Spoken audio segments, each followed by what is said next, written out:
Es un gran honor darles la bienvenida a la primera cumbre interamericana de cáncer de colon.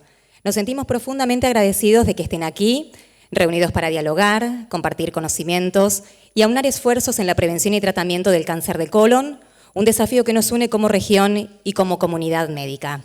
Hoy es una jornada especial en la que contamos con la presencia de destacados profesionales y líderes en salud de toda América Latina.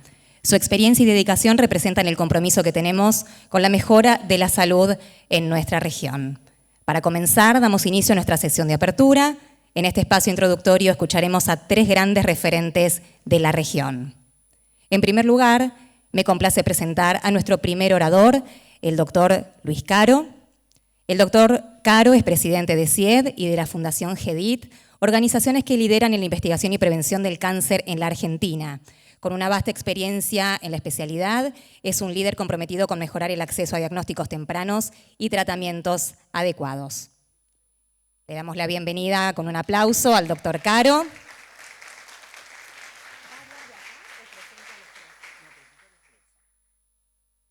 Lo invitamos si quiere a tomar asiento. Seguimos también con la licenciada Emilia Caro, directora ejecutiva de la Fundación GEDIT, quien además preside la filial argentina de Women in Global Health y se desempeña como Chair Global de esta organización. La licenciada Caro es una defensora incansable de la equidad de género en el ámbito de la salud y lidera diversas iniciativas para mejorar el bienestar de la comunidad en general. También le damos la bienvenida a la licenciada Caro. Por último, queremos presentar al doctor Jorge Gallardo, presidente de la Fundación Chilena para el Desarrollo de la Oncología. El doctor Gallardo es una figura central en el avance de la oncología en Chile y su compromiso con la educación y el acceso al cuidado oncológico lo posiciona como uno de los referentes en nuestra región. Doctores, los escuchamos. Bueno, primero, muchísimas gracias y bienvenidos por estar acá. Yo soy Emilia Caro, soy líder de Fundación GEDIT y nosotros tenemos un programa de prevención y diagnóstico temprano de cáncer de colon hace muchos años y crear este evento y contar con ustedes fue una planificación bastante larga que tuvimos y por suerte lo pudimos hacer junto a 2 grandes instituciones como son CIED, la Sociedad Interamericana de Endoscopía Digestiva, y también con el gran apoyo de SLAGO, el Simposio Latinoamericano de Gastroenterología Oncológica. Nosotros creemos que es fundamental empezar a trabajar con una mirada 360, interdisciplinaria, para poder empezar a lograr cambios concretos. Nuestro eslogan, si quieren, o nuestra meta, es cambiar las estadísticas, ¿no? Cambiar las estadísticas puntualmente del cáncer de colon y un poco la propuesta de empezar a integrar estas miradas y no trabajar solamente desde la comunicación y campañas, el diagnóstico temprano, el tratamiento, sino empezar a tener una mirada integral sobre lo que está pasando en las sociedades científicas, en la ciencia, en la asistencia y en los pacientes. Es fundamental para que esto sea posible, así que sin mucho más preámbulo, les agradezco de nuevo estar acá y le dejo la palabra al doctor Gallardo. Muchísimas gracias, doctor, por acompañarnos. Adelante, Jorge, por favor.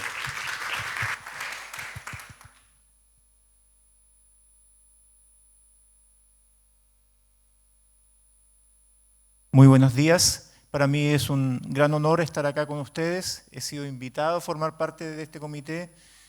Mi nombre es Jorge Gallardo, trabajo en Santiago de Chile, soy internista y especialista en oncología médica y participo de una comunidad latinoamericana que lleva ya cerca de 20 años en reuniones científicas, se llama Simposio Latinoamericano de Gastroenterología Oncológica, y lo hemos logrado. Hemos integrado a colegas de diversas partes de Latinoamérica revisando los temas de los avances en oncología. Nos hemos concentrado mucho más en diagnóstico y en tratamiento, pero entendemos que en particular en cáncer de colon, una enfermedad que se nos va haciendo cada vez más frecuente. En Chile era una enfermedad poco común y se está convirtiendo en la primera causa de muerte, enfermedad que no solamente se hace más frecuente, sino que comienza a abarcar además a la gente más joven, apareciendo de manera muy importante en poblaciones de bajo los 50 años. Por lo tanto, hoy tenemos un desafío de una reunión interesante para convocarnos a trabajar en conjunto. Tenemos distintas visiones en Latinoamérica, pero un problema común, y tratar de tener entonces opiniones de consenso que contribuyan a que esta enfermedad pueda ser evitada, puede ser tratada a tiempo y aquellos que tienen tratamientos curativos puedan ser integrados rápidamente a su vida normal y aquellos que no logran un tratamiento curativo puedan seguir un tratamiento paliativo bien hecho. Les agradezco a todos ustedes por estar acá y les agradezco a la organización por invitarme a ser parte de esto. Muchas gracias. Gracias, Jorge. Bueno, en mi caso en particular, primero darle la bienvenida a todos ustedes. No hay ningún particular, pero a todos ustedes y por supuesto a los especialistas en todo esto, desde la doctora Evelyn Decker, que como yo digo, generalmente le digo a ella, es que es mi jefa, es my boss, porque está como chair en el mundo, en la WEO, con respecto a cáncer de colon y sobre todo screening de cáncer de colon o tamizaje, lo cual no es poco. Y afortunadamente, por una segunda persona me gustaría mencionar, que es el doctor Roque Sáenz, que me puso la semilla de la calidad en el cerebro y fue uno de los impulsores para que yo esté como chair para América Latina en la WEO. Y la verdad es que no me imaginaba todo el trabajo que había atrás de todo eso. Yo dije, bueno, qué lindo, voy a salir en la foto. Y bueno, se fueron desarrollando y haciendo cosas. Entre ellas, en la pandemia, hicimos un trabajo sobre qué había pasado con el screening o el tamizaje de cáncer de colon en los países interamericanos o de América, que nos correspondía también a CIED. ¿Y por qué digo eso? También nos correspondía a CIED, porque arrastro el cargo de chair para la WEO, también obviamente abaratar esfuerzos y lo hacemos en CIED con respecto al capítulo de cáncer de colon. Y nos dimos cuenta de que lamentablemente había un grosero quiebre y realmente muy triste porque no era el COVID el que había impedido hacer el screening.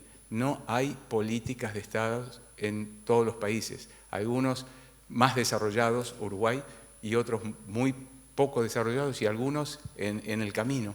Pero realmente algo que me preocupa y siempre lo comento y lo digo donde sea, política de Estado en salud con respecto a cáncer de colon. Hay mucho escrito, hay muchas fotos, como decía, pero realmente poco en el terreno. Empezamos nosotros con una semillita en Misiones, convocados por el gobierno de Misiones para desarrollar y lo venimos haciendo afortunadamente. Después, bueno, se empezaron a sumar otras instituciones privadas para poder hacerlo y así. Y entonces eso nos dimos cuenta que algo había que hacer y quiero aclarar lo de la cumbre y 360. No se llama 360 porque volvemos al mismo lugar y a no hacer nada, sino es realmente hacer un barrido, bueno, de todos los que nos estamos comprometidos y entre ellos todos los que están acá.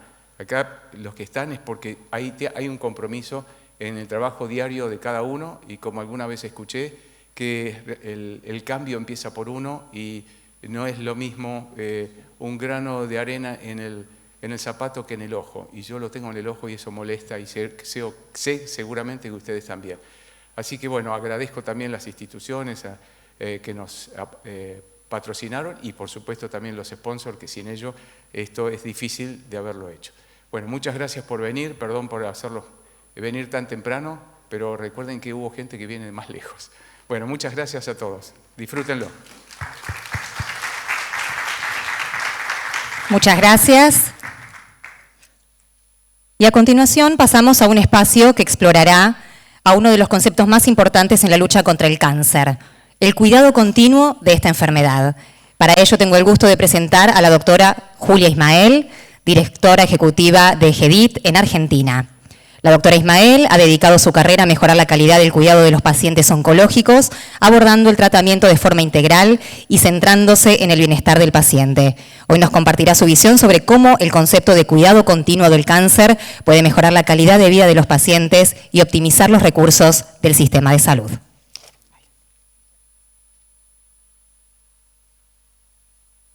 Bueno, muchas gracias, buenos días. Gracias a los que madrugaron y para estar acá en esta primera sesión. Hoy nos espera un día de mucho trabajo. Si puede estar la presentación.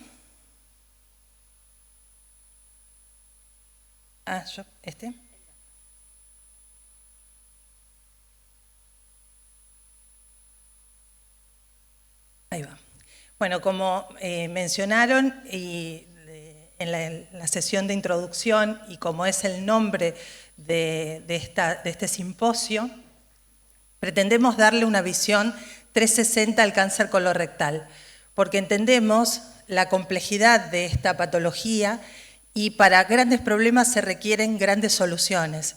Y estas soluciones no pueden ser solamente de un grupo o de un sector de especialistas o de médicos, sino que se requiere un abordaje multidisciplinario y multisectorial. Posiblemente lo que estamos haciendo es girar sobre un eje para ver en 360 el abordaje de esta patología, pero tal vez también, como lo promueve la CUS, debiera tener una visión en 4D, como es el cubo de la CUS, para tener un abordaje mucho más integral. Pero con tener el abordaje de la línea continua de cuidado, que ahora vamos a contar, ya sería un gran avance, que es con lo que se ha demostrado bajar la mortalidad de esta enfermedad.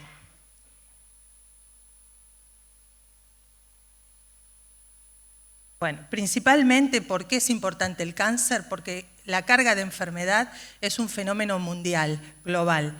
Actualmente y anualmente fallecen casi 10 millones de personas a causa de esta enfermedad y lo que es más significativo es que para el 2030 las estimas son de que estas muertes, el 70% ocurran en países de bajos ingresos. La otra cuestión, no menor, es el gap entre incidencia y mortalidad.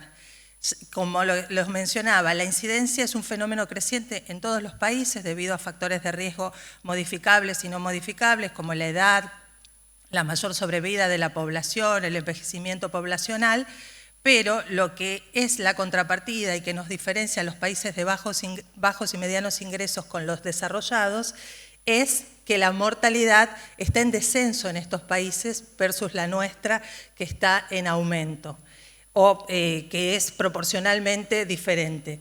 ¿Y esto a qué se debe este gap entre incidencia y mortalidad?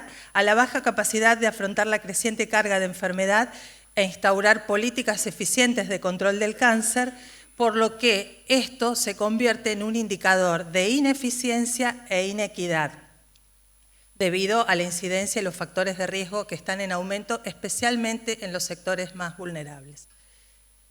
¿Y qué pasa en Argentina? Como lo mencionaron, es la segunda causa de tumor incidente, el segundo tumor diagnosticado y la segunda causa de mortalidad. Como ven, incidencia y mortalidad son altas, como les mencionaba el GAP, y lo más significativo y el mensaje clave en cáncer de colon es que es una enfermedad potencialmente prevenible, porque por cuestiones biológicas, que luego se va a abordar mucho más in extenso, y que en Argentina tenemos un programa nacional de control del cáncer de muchos años de evolución. Esta es una placa que podría ser una placa roja de Clarín, que es un dato que tienen que tenerlo claro, que esta es una estima de una publicación del año 2022, que si no hacemos nada, para el 2040 se estima un aumento del 70% de la carga de esta enfermedad. Este es un concepto para que nos lo tengamos en mente durante toda la jornada y para todo lo que vayamos discutiendo. Y en esta diapositiva es importante que solo miren los colores y los puntos.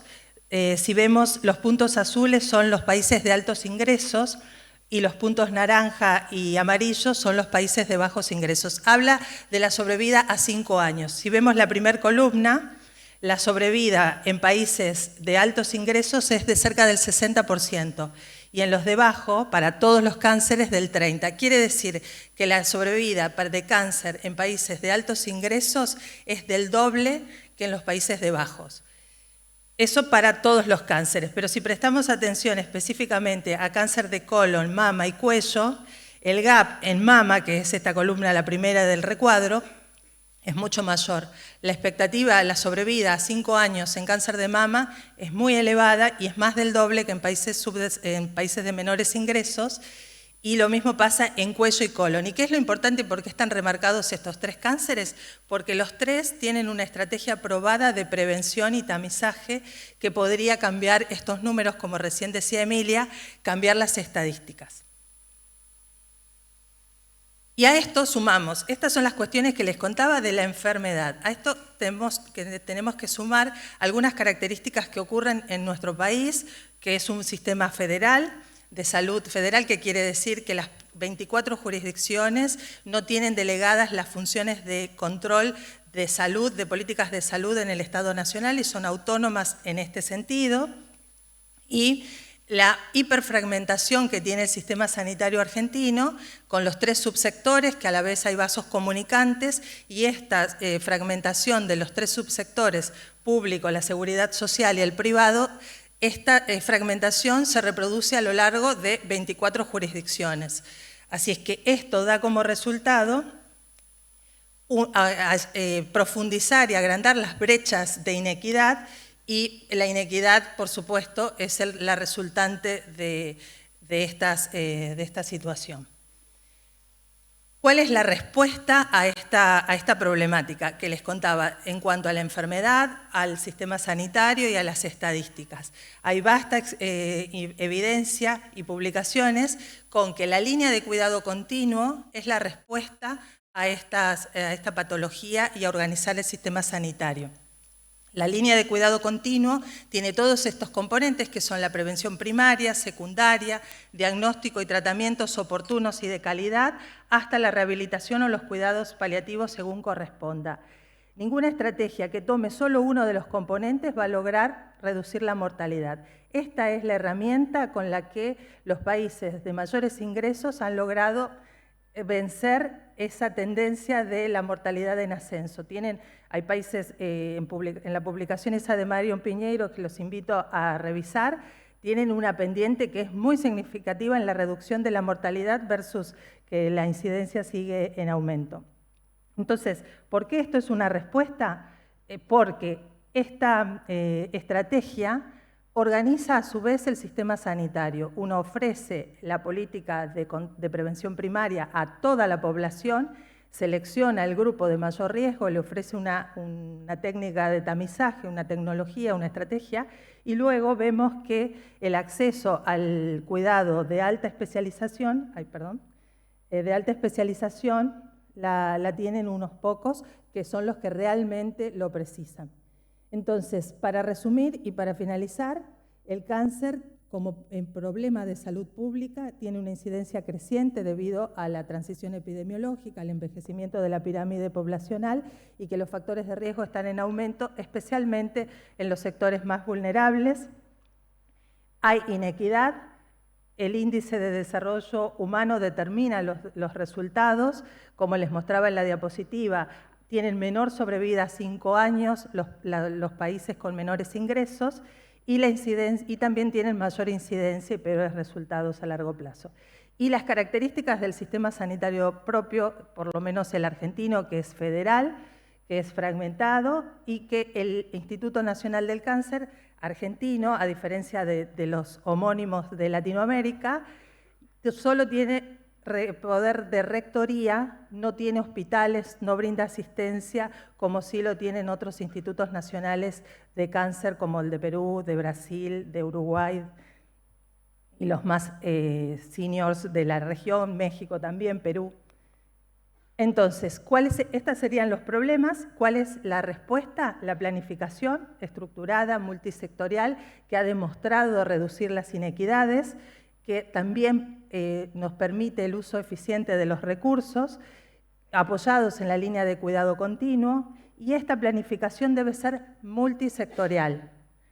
Es lo que estamos pretendiendo en el transcurso del día y de la jornada, tener este abordaje. Acá hay invitados y panelistas que van a exponer sobre diferentes partes del sistema de cuidado continuo, la inter y transdisciplina, pero que también requiere ponernos de acuerdo, sentarnos en un espacio como este, a conversar y buscar soluciones comunes para todos los países. Y lo último, lo dejé para el final, que debemos basarnos en evidencia, en datos, en registros nacionales, regionales, para el monitoreo de las acciones, y esta información debe ser abierta y compartida, del modo que, por supuesto, que se puede compartir información, que es a través de publicaciones o de bases abiertas, anonimizadas, para poder construir juntos, no solo a nivel nacional, sino a nivel regional, una estrategia de control del cáncer que nos permita a lo largo de los años decir hemos logrado invertir el gap entre incidencia y mortalidad y podemos decir que estamos logrando bajar la curva. Bueno, les deseo una excelente jornada y muchas gracias por la oportunidad de compartir y por estar acá.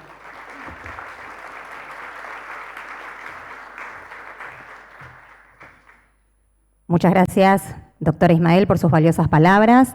Este será un día de profundo aprendizaje y reflexión para todos nosotros. Los invitamos a aprovechar cada momento de esta jornada en la que destacados expertos y profesionales se han reunido con un propósito común: fortalecer la prevención, el diagnóstico y el tratamiento del cáncer de colon en nuestra región.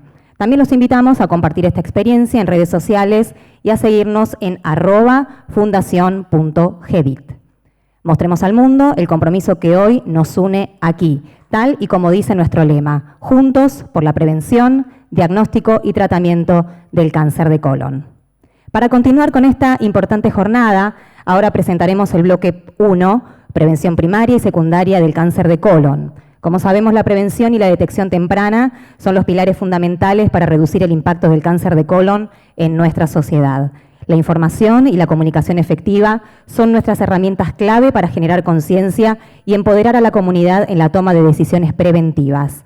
Este bloque tiene como objetivo explorar las estrategias de prevención, además de los desafíos y las oportunidades para educar a la población sobre la importancia del tamizaje y la detección temprana. Compartimos con todos ustedes el video introductorio de este primer panel.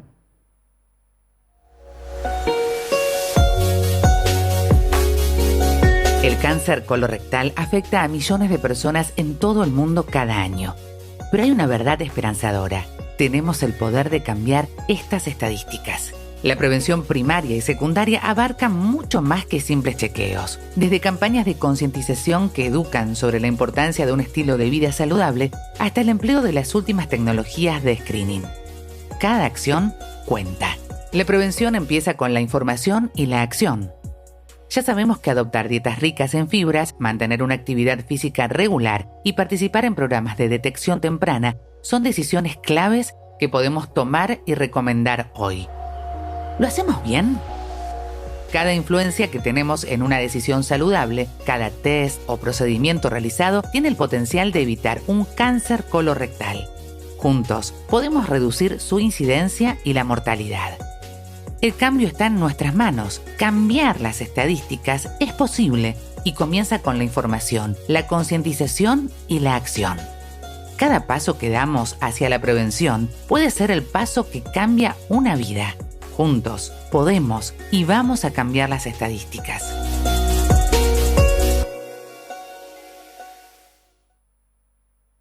Iniciamos de esta manera nuestro primer panel de discusión titulado Prevención y detección temprana del cáncer colorectal. En este espacio, destacados especialistas de toda la región compartirán sus conocimientos y experiencias en torno a las estrategias preventivas y la implementación de programas de detección temprana en sus países. Me es un placer presentar a los moderadores de este panel: el doctor Jorge Gallardo, presidente de la Fundación Chilena para el Desarrollo de la Oncología; también el doctor Jorge Azadur Techmedian, jefe del Servicio de Endoscopía Digestiva de la Asociación Española de Uruguay. Por supuesto que suene ese aplauso. Y acompañando a nuestros moderadores, tenemos a nuestros oradores de hoy: el doctor Carlos Breschi, presidente de la Sociedad Chilena de Gastroenterología; la doctora Marisa Facino, directora del Programa Nacional de Control del Cáncer del Ministerio de Salud Pública de Uruguay; y el doctor Raúl Matanó, coordinador del Programa Nacional de Prevención del Cáncer Colorectal del Instituto Nacional del Cáncer de Argentina. Bienvenidos todos. Los invitamos a los moderadores y oradores a iniciar este panel.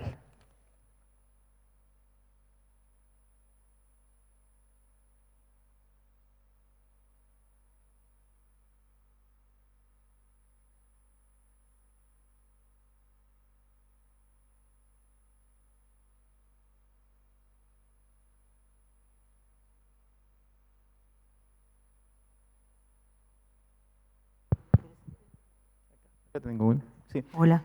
Vamos a comenzar con la presentación del doctor Brechke. El doctor Brechke es especialista en medicina interna, especialista en gastroenterología y posteriormente con formación en endoscopía digestiva. Él es docente, profesor de la Facultad de Medicina en la Universidad de La Serena y además es presidente actualmente de la Sociedad Chilena de Gastroenterología, así que ha tenido una importante contribución a la promoción del conocimiento en Chile. Por favor, doctor Brechke. Buenos días. En primer lugar, agradecer a la organización de darme el honor de participar en esta cumbre. Me parece que es una cumbre de gran relevancia y vengo un poco a nombre de la sociedad que represento a embeberme de esta acción, a intentar generar más cooperación latinoamericana en este tema tan relevante. Voy a comenzar hablando de prevención de cáncer de colon en Chile. Partir diciendo que en Chile somos de los que no tenemos una política nacional instaurada para la prevención y diagnóstico temprano del cáncer y por lo tanto voy a mostrar algunas de nuestras políticas aisladas, planes pilotos y su impacto. Quizás comenzó el 2007 y 2008 con movilización de programas de parte de 2 clínicas e instituciones privadas en Chile, en Clínica Las Condes y Clínica Alemana, dirigido por el doctor Roque Sáenz, que después estará con ustedes. Y el 2010 parte PRENEC, que es de lo que voy a ahondar un poco más, que es un programa piloto interregional, centralizado en la cual se involucran a los hospitales públicos. ¿Cuáles son las características principales de PRENEC? Cada centro debería capacitarse y acreditarse para poder ser parte de esta red. Eso incluye evaluar la acreditación del personal, del equipamiento, de las condiciones generales de cada uno de los centros y definir un director responsable de la ejecución de estos programas pilotos en cada centro.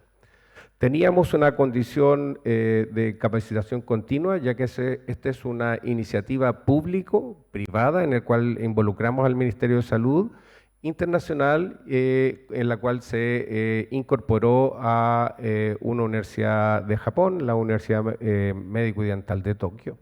Y ellos nos permitían una capacitación continua a los distintos profesionales que participaban en esto.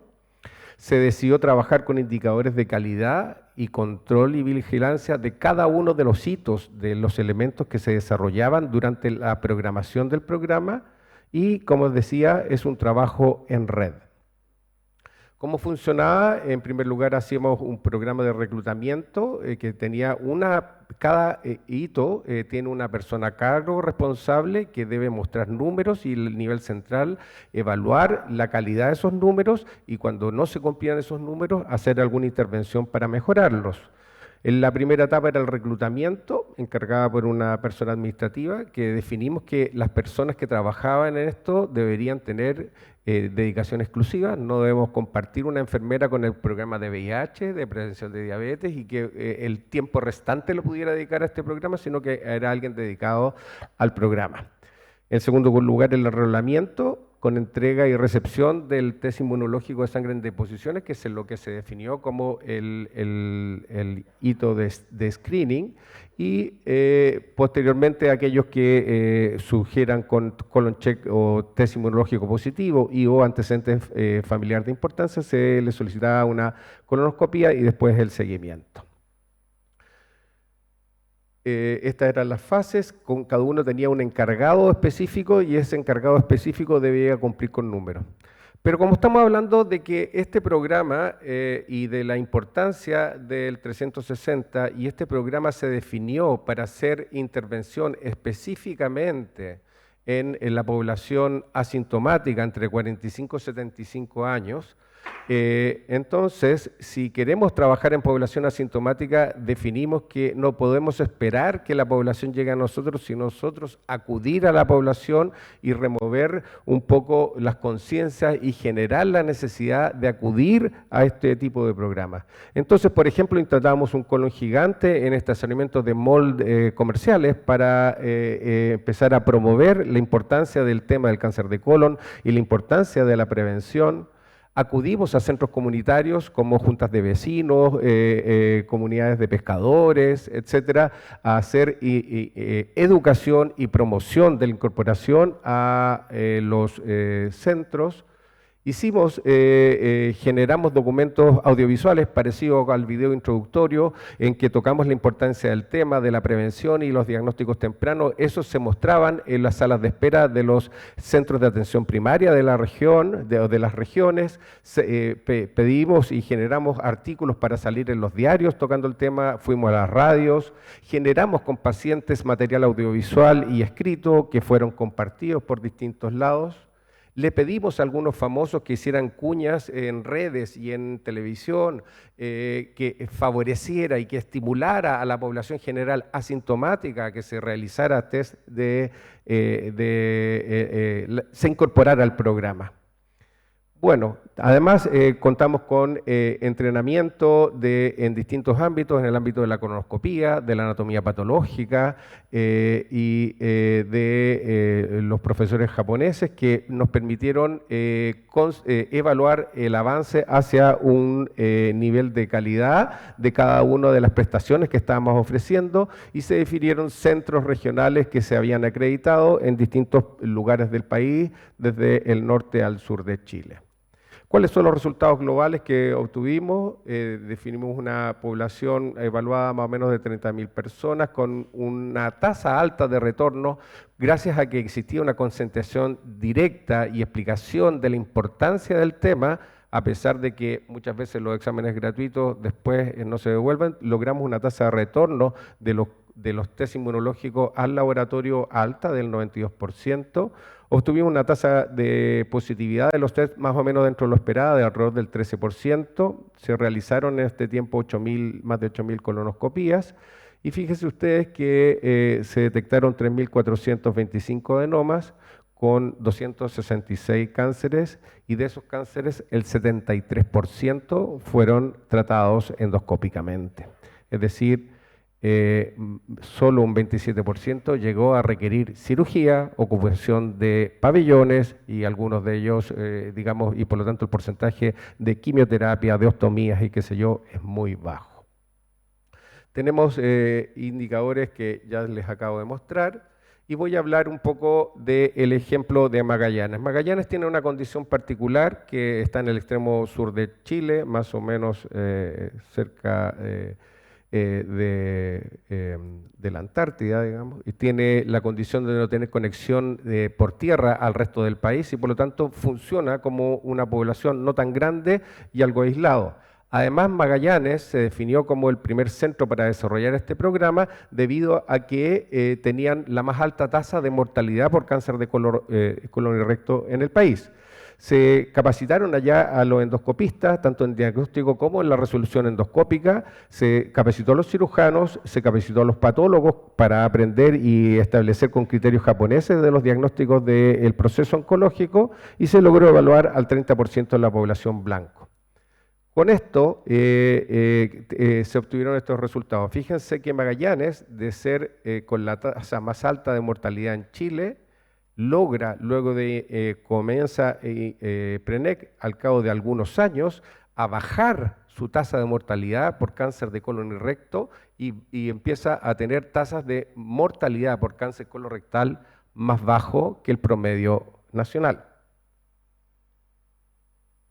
Entonces, PRENEC o estos programas en los cuales se define hitos con controles de calidad, con intervención de un sistema central en red, con educación continua y con una actitud de acudir a la población, a captarla para poder generar su ingreso a los programas, genera que se permite salvar vidas, ahorra recursos, ya que no se requieren terapias más mutilantes ni más costosas en un alto porcentaje de la población. Eso sí requiere de un trabajo en equipo, con estándares internacionales y controles de calidad y una capacitación continua. ¿Por qué es importante el programa? Es por eso mismo. Muchas gracias.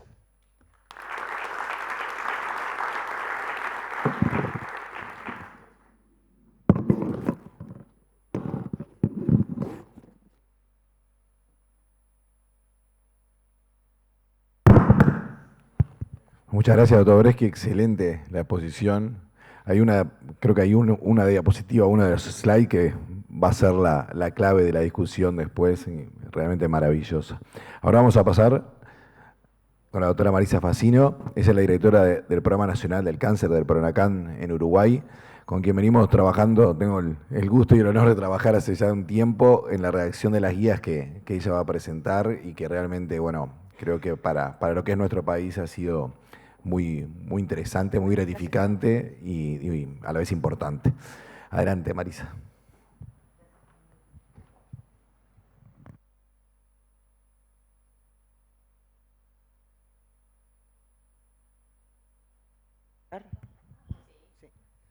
Bueno, muy buenos días a todos. Muchas gracias a los organizadores de la actividad que nos permitan hoy venir y presentar lo que estamos haciendo en Uruguay vinculado a la prevención del cáncer de colon. Yo soy la directora del Programa Nacional del Control del Cáncer del Ministerio de Salud Pública de Uruguay.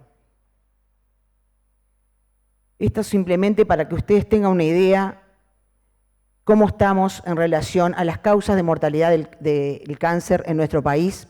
Tenemos, como ven allí, las enfermedades cardiocirculatorias son las primeras hasta el 2022, pero verán que en el 2023 se equipara el cáncer a las cardiocirculatorias a expensas de una disminución de las enfermedades cardiocirculatorias. Por tanto, quién sabe si ahora en el 2024 no pasa a ser el cáncer la primera causa de muerte en nuestro país a nivel global, ya que ya lo es como primera causa prematura en nuestro país. Y ahí tenemos en verde el COVID. Tenemos las estadísticas del COVID en el 2021, que fue lo máximo que hubo en nuestro país y luego cómo vino disminuyendo. Estas son las cifras de nuestro Registro Nacional del Cáncer, que realmente es un registro nacional. No se nos pierde ningún caso, quizás porque somos un país pequeño, pero en realidad estas son las cifras totales. Y ahí tenemos que en el hombre, ya dice Macana, bueno, de vuelta. En el hombre tenemos que, ahí está, que el cáncer de colon es el tercero en incidencia de mortalidad.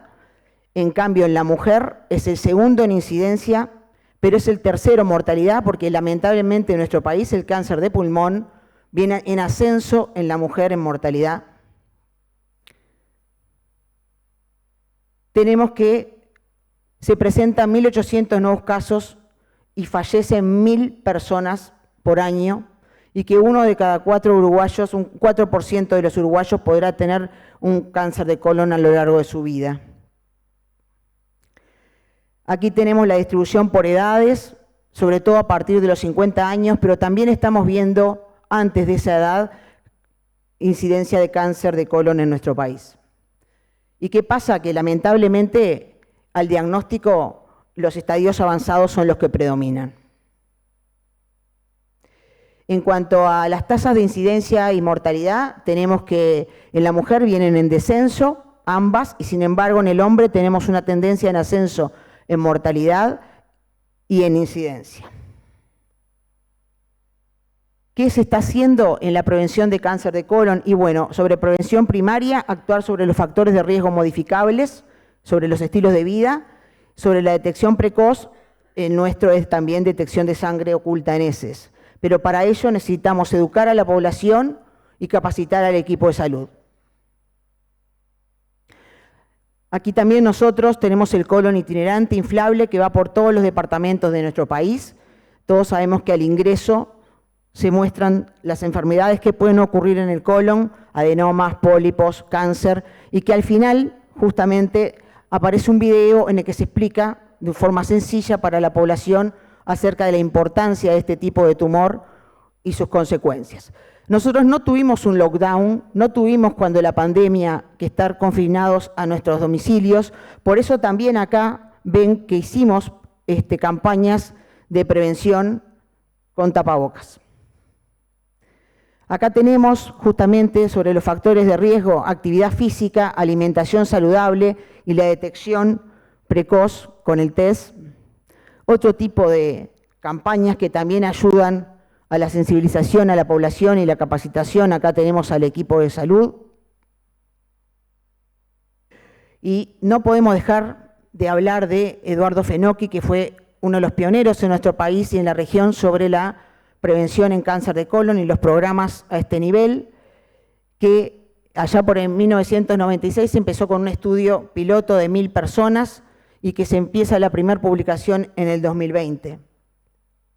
Estas son las dos guías que teníamos, la del 2008 y la de 2018, y ahora se viene la última que va a aparecer y se va a publicar en breve, en unos 15 días, en la página web del Ministerio de Salud Pública de nuestro país, en la que se basa sobre todo la población diana, la población de riesgo promedio, que fue realizada y elaborada por diferentes actores, especialistas, vinculados con la temática. SADUR es parte del equipo. También el objetivo de la misma fue justamente proporcionar a los profesionales de la salud una herramienta precisa y actualizada para abordar de manera efectiva y estandarizada la prevención y detección temprana de este tipo de enfermedad tan prevalente en nuestro país. Tenemos también la participación de revisores internacionales, de la IARC, de la OPS de Washington, y también tenemos que participó una experta en elaboración de tamizaje de guías en cuanto a la metodología designada por la OPS de Uruguay. Se basó en la evidencia científica última y en la experiencia clínica y en el Registro Nacional del Cáncer que tenemos en nuestro país. Y justamente el abordaje es un enfoque multidisciplinario. ¿Por qué se hicieron? Y bueno, porque las últimas eran allá del 2018, había que actualizarlas, era necesario incorporar estrategias de tamizaje y seguimiento que logren el mejor equilibrio entre la detección precoz de este tipo de cáncer y la capacidad del país para realizar las colonoscopías, que no es menor este punto. Los puntos claves de la guía, de acuerdo a esta experta, cómo tuvimos que manejar la metodología de la misma, fue el tipo y características del test inmunoquímico de detección de sangre oculta en materia fecal, también el punto de corte del mismo, las buenas prácticas de evaluación de la preparación para la colonoscopía, las recomendaciones para la vigilancia de los pólipos y también la definición de grupos especiales que requieran otro tipo de recomendaciones. Bueno, se valoró muchísimo, fue un punto de discusión muy álgido el de si continuábamos como la guía anterior entre 50 y 74 años, ya que tenemos casuística en nuestro país de cáncer de colon en menores de esa edad, pero la evidencia para el inicio de los 45 años aún es baja y basada en modelos, y lo que se trató es que se tenga siempre un monitoreo continuo de los registros de cáncer en nuestro país en cuanto a la casuística de cáncer de colon en menores de 50 años para ver si justifica cambiar esto. También tenemos que dentro del test inmunoquímico, lo que se puso en marcha fue otro tema muy álgido, el punto de corte. Y se logró llevarlo, el punto de corte a 200, porque nos parece que hay evidencia en el cual ahí se pueden detectar adenomas, pólipos, por supuesto que el cáncer, y si lo teníamos bajo, nosotros antes teníamos y tenemos a veces el método cualitativo y un método cuantitativo más bajo, y vamos a tener mucha positividad y vamos a tener más colonoscopías que luego son innecesarias porque todos sabemos que no todas dan positivo para cáncer, una agenda de espera larga para los pacientes y para el sistema. Por eso se puso ese punto de corte.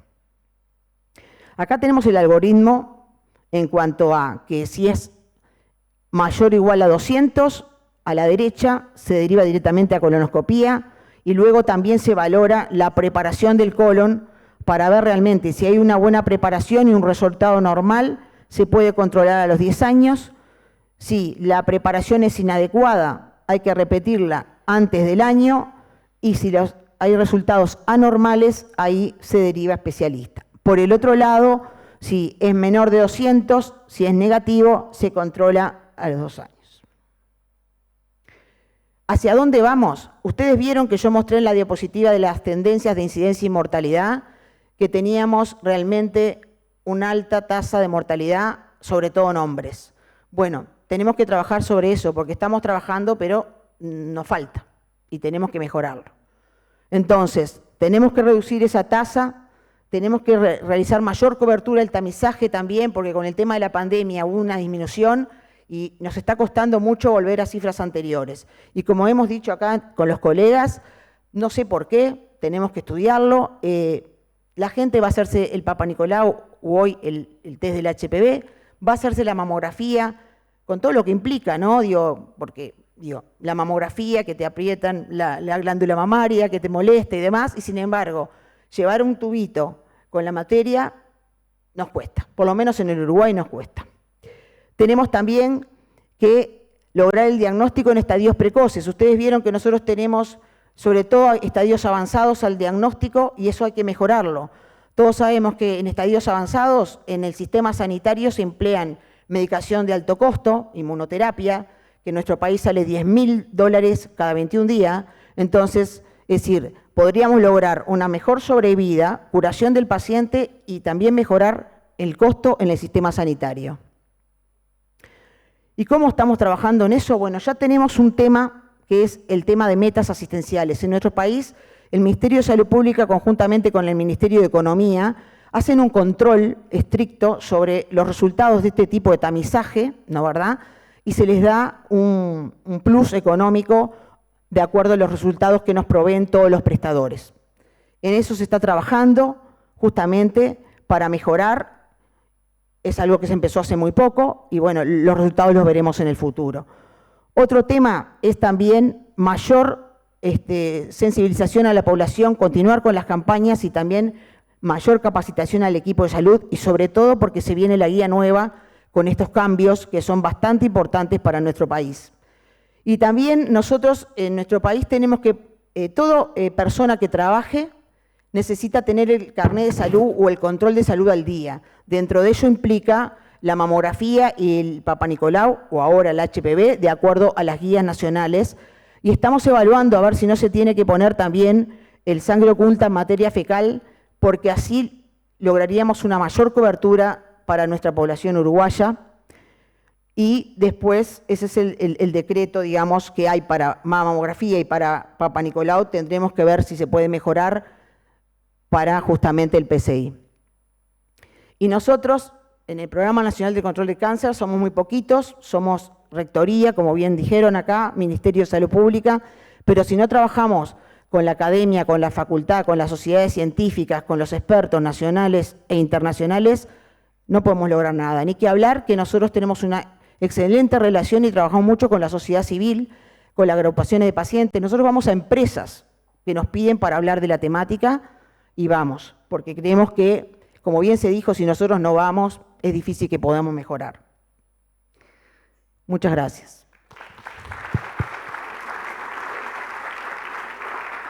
Muchas gracias, doctora Fassini. Ha sido realmente interesante la información que usted nos ha entregado. Quisiéramos tener después tiempo para preguntas porque realmente es muy motivador.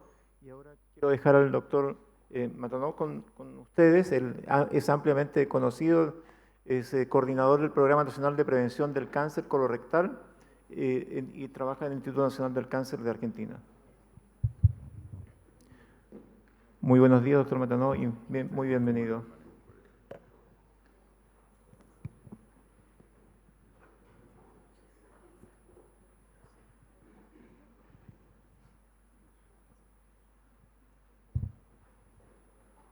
Bueno, muchas gracias. Buenos días. Quiero agradecerles a los organizadores, a Luis, a Julia, a todo el equipo organizativo, a la Fundación GEDIT por la participación. Está bueno que el Instituto tenga presencia en estos espacios, que a veces no son armados ni desarrollados por el Estado, y está muy bueno, porque en parte de lo que yo voy a mostrar, que el programa nuestro, como ustedes saben, está un poco más avanzado por el tiempo que lleva ya consolidado, empieza también a discutirse esa cuestión del ensamble Estado-privado.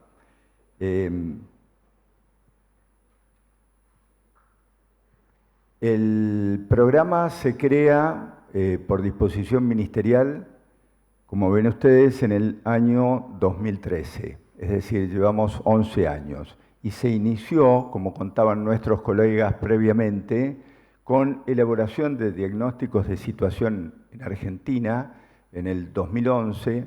Posteriormente se hicieron programas de propuesta de programa y capacitaciones en el 2012, y el Ministerio de Salud de Nación lo aprueba por decreto en el 2013. ¿Y cuáles son los objetivos y de qué se trata? Se trata de un programa organizado, es decir, generalmente cuando uno lee qué tipos de programas de screening o tamizaje hay en el mundo en prevención en cáncer colorectal, están aquellos que son organizados u oportunistas. Que en realidad, a través de los años, creo que, y por las publicaciones y por donde nacen estos programas, que son mayormente los países nórdicos, se ha generado una grieta que hoy cuesta tratar de cerrar entre organizado y oportunista, cuando ambos deberían convivir. Desde una institución nacional relacionada con la salud pública, uno debe tener un programa organizado. El objetivo, por supuesto, es disminuir la incidencia y la mortalidad por cáncer, es decir, aquel que tenga cáncer, que tenga una buena calidad de vida en el curso de la enfermedad. Permite abordar detección temprana y control en un marco programático institucional, que este sería el Instituto Nacional, a nivel nacional, provincial o localidades. Y debe ser fundamentalmente equitativo, es decir, que a cada individuo acceda a los recursos que corresponden con los que cuente el Estado en ese momento. Utilizamos el test inmunoquímico de sangre oculta en materia fecal como método de tamizaje. ¿Por qué? Por estos motivos. Es sencillo, tiene mayor nivel de aceptabilidad, es costo efectivo y es preciso. El que hacemos actualmente es bianual y utilizamos el test bianual debido a que vemos que no existen diferencias entre hacerlo bianual o anual, y la realidad es que la adherencia de la gente es más fuerte cuando se hace bianual. Y por último, cumple con los requisitos de la OMS, que dice que la estrategia debe ser, en cuanto a prevención de cáncer colorectal, costo efectivo, accesible, sustentable en el tiempo y adaptable a distintas políticas sanitarias. Esto es el proyecto Can Screening, que es a través de los 5 continentes, a través de IARC, y se hizo una evaluación de barreras e intervenciones para mejorar los programas de detección del cáncer en países de América Latina y el Caribe. Esto fue en el año 2022, la publicación es actual, de mayo 2024. Lo que muestra este mapa mundial son aquellos países que cuentan con programas, que son los que están en verdes, y acá figura Argentina, figura Uruguay, figura Chile, y hay otros países que tienen programas, pero que no brindan algunos resultados. Algunos, como los que están en gris, no tienen directamente programas. Es decir, el mundo tiene en cuenta que el cáncer crece, que dentro de 20 años se cree que un 40% de la población va a tener cáncer, pero sin embargo no en todos lados los programas están desarrollados. En algunos están muy bien armados, muy bien desarrollados, con mucha historia, y en otros con muchas dificultades. Argentina participó de esto porque fueron 27 países, y lo trascendente de esto es que más del 75% de los países priorizan la disponibilidad de servicios como primer barrera limitante a progresar en estos programas, y tiene que ver básicamente con infraestructura, recursos financieros y humanos. Argentina, entre otras de las dificultades que cuenta, es que no tiene un registro único de datos donde uno pueda volcar incidencia, mortalidad. Se cuentan con varios registros, por eso los anoté. El INC tiene el RITA, que es el de tumores, el CITAM, que es el sistema de tamizaje, el CITER, que son los tumores hereditarios, y el ROA, que son los tumores oncohematológicos pediátricos. Son 4 sistemas en vez de tener uno.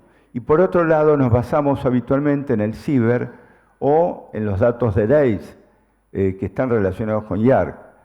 Esto lo que muestra es la vigilancia epidemiológica, la incidencia de nuestro país en el año 2022 en mujeres y en varones y los distintos grupos etarios.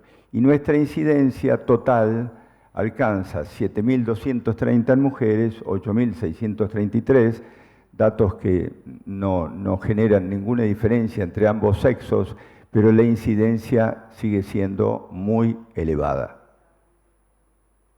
Y estos son los datos de mortalidad sacados de DAIS. Las barras planas que vemos bien abajo tienen que ver con las personas más jóvenes, con los grupos etarios más jóvenes.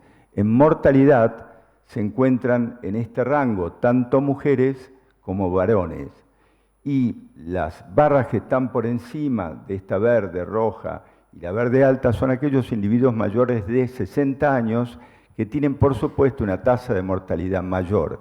Sin embargo, a mayor edad se ha visto una caída en la mortalidad, consecuencia que no sabemos debida a qué es.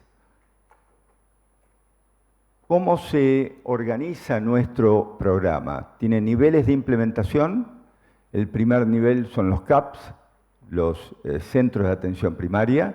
Desde allí se convoca, se distribuyen los test de sangre oculta y son dirigidos al segundo nivel, donde se hace la consultoría, se evalúa la realización del procedimiento de videocolonoscopía si ese test fue positivo, y el tercer nivel es aquel que cuenta con servicios de referencia en hospitales que tengan oncología, cirugía coloproctológica, asesoramiento genético, etc.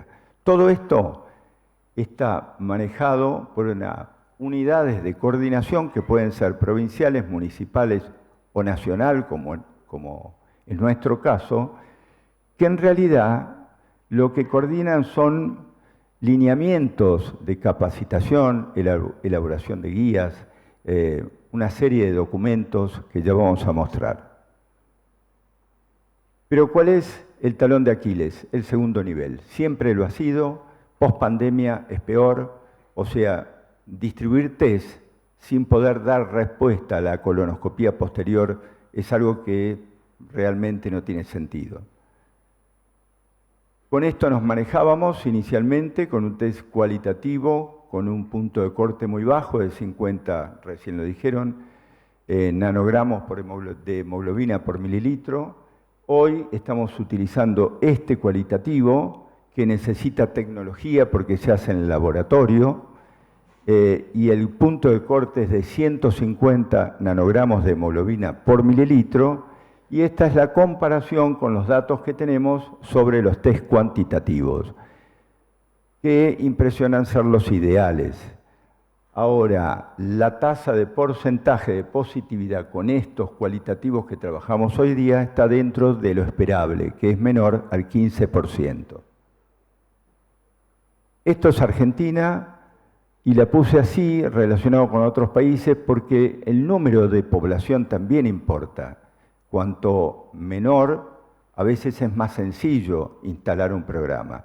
Cuando tenemos 46 millones de habitantes en un país tan federal y tan distinto, distribuido, con diferencias en el acceso a un montón de recursos, bueno, es bastante complejo. Y todos los que están en azul son aquellas provincias que hoy tamizan.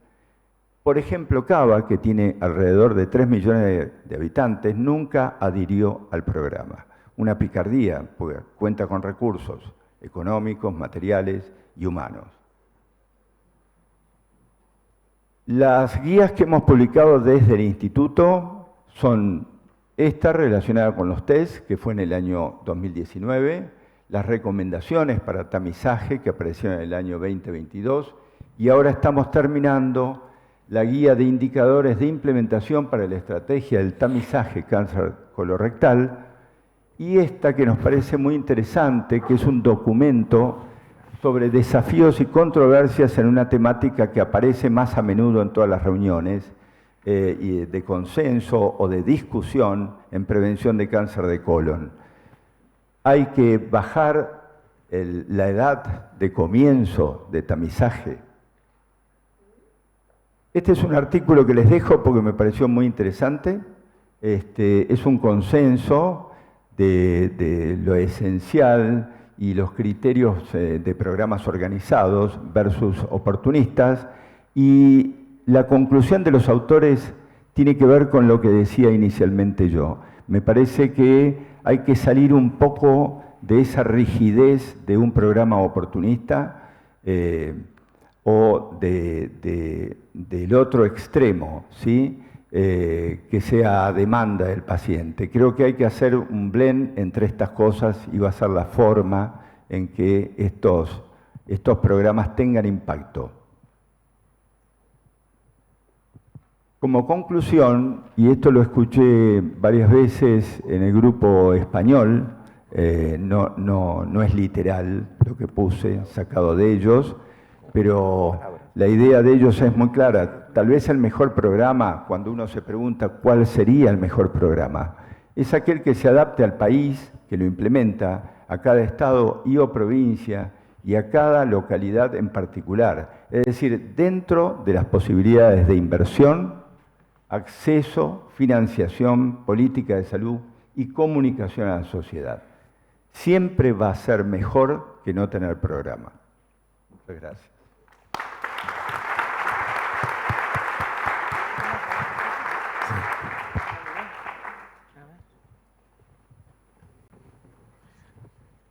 Muchas gracias, doctor Matanó. Estamos bastante cortos de tiempos, pero si nos permite la organización, tomamos 2 minutos. 1 minuto vamos a tener que tomar. O sea, vamos simplemente a cerrar. Yo quería agradecer al panel, a toda la organización por permitirnos estar aquí y recalcar 2 o 3 cosas de lo que escuchamos. La más importante de todas creo que es lo que se mostró otro Bresky en Chile, cómo realmente se pueden bajar las cifras. O sea, si se trabaja y se organiza, realmente se pueden bajar las cifras. Después recalcar un poco lo de Uruguay, estas guías que se están haciendo, que ya se hicieron en el 2018 la primera edición y esta es una segunda edición, donde se hace un poquito lo que dijo el doctor Matanó, tomar la evidencia internacional y aterrizarla al lugar con las características del lugar. Por lo menos en Uruguay, bueno, evaluamos el tema de la edad, evaluamos el punto de corte, entonces realmente tomar lo mejor para cada lugar. Y ahí termino, concluyendo con la conclusión de Matanó, con lo que decía Sidney Wynauer. Sidney Wynauer, cuando empezó allá en el 2002 en Roma, con el programa decía, el mejor test es aquel que se haga. Después pasaron los años, Sidney Wynauer es un poco el que sentó las bases del screening, para los que no lo conocen. Después pasaron los años y dijo, el que se haga, pero que se haga bien, e introdujo el concepto de calidad. Y pasó el tiempo, y hoy se está diciendo lo que dice Matanó, el que se haga bien, pero que se pueda hacer, porque de nada sirve la calidad si no lo podemos llevar a cabo. Así que con esas cositas quería yo ir cerrando y paso para aquí.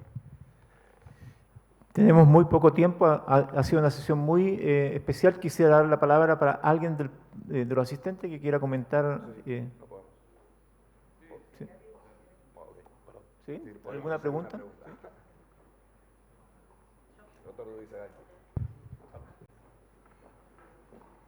La conversación es extraordinariamente interesante y... No quiero ser el elogiador de la reunión, espectacular.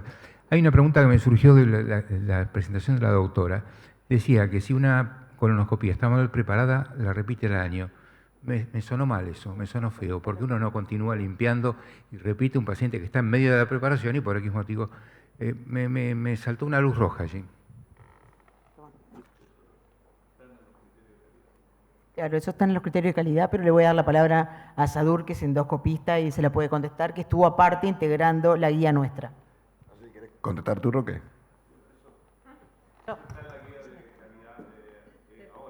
No vamos a hablar de calidad con el Papa de la calidad. Sí.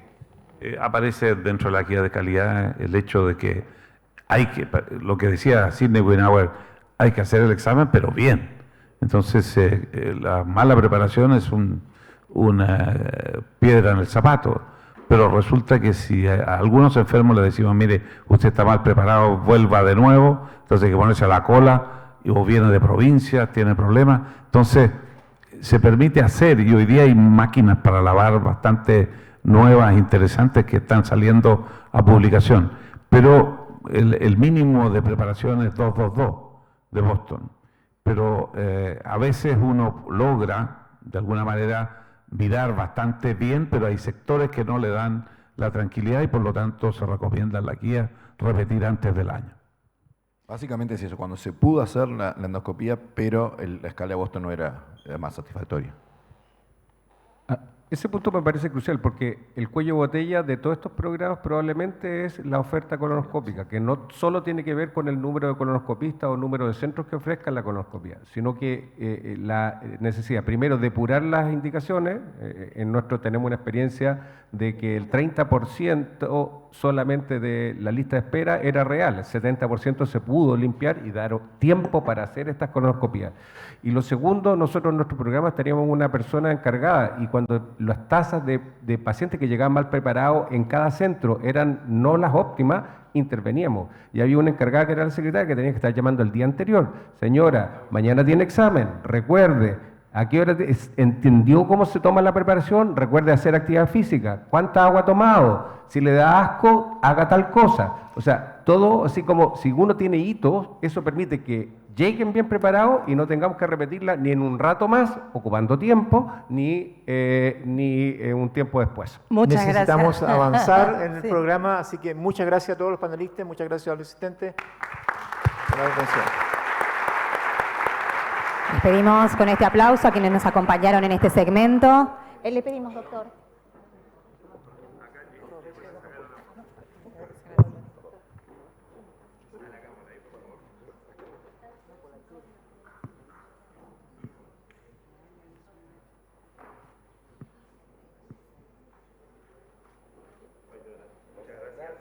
Muchas gracias entonces a quienes nos acompañaron en este primer panel.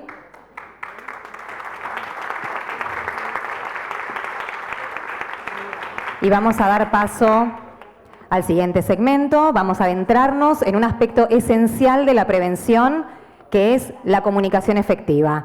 Contar con campañas de concientización que realmente lleguen a la comunidad es crucial para promover el conocimiento sobre el cáncer de colon y fomentar hábitos preventivos. Esta conferencia se titula Comunicación efectiva y campañas de concientización de cáncer de colon, qué funciona y qué no.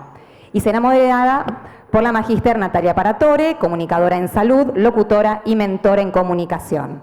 Es un honor contar con destacados panelistas que han dedicado sus carreras a la comunicación en salud y a la educación comunitaria. Les damos la bienvenida también al doctor Nelson Castro, médico neurólogo, periodista y escritor argentino, el doctor Jorge Tartaglione, médico cardiólogo y miembro titular de la Sociedad Argentina de Cardiología, el doctor Guillermo Capulla, médico cirujano y diplomado en comunicación científica, y la licenciada Laura Romano, nutricionista y fundadora de Íntegra.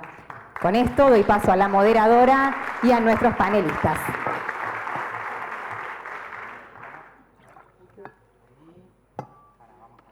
Hola, 1, 2, 3, ¿se escucha?